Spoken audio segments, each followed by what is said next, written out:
2 minutes pour comprendre. Aujourd'hui, l'initiation à la lecture labiale. Je suis avec Marielle Agar-Bergeau, vous êtes orthophoniste. L'initiation à la lecture labiale, c'est pour qui? C'est pour à tout âge? Alors, on lit tous sur les lèvres, hein, sans s'en rendre forcément. Oui, sans s'en rendre compte forcément. Et effectivement, ce qu'on fixe le plus, c'est ce qui est en mouvement sur le visage. Donc, ce qui est le plus en mouvement sur le visage, ce sont les lèvres. Alors, l'initiation à la lecture labiale, ça concerne essentiellement les patients sourds, qu'on soit concernés par une surdité légère ou plus profonde, avec un appareillage. Dans beaucoup de situations, la communication reste compliquée, notamment quand on est dans le bruit.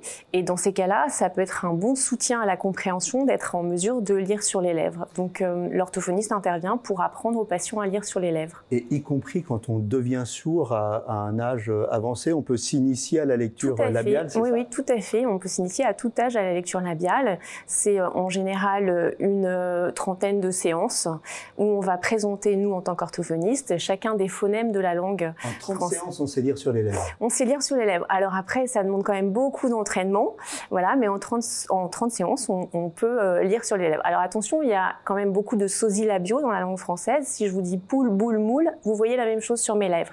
Donc ça ne permet pas de tout comprendre, mais ça vient en complément.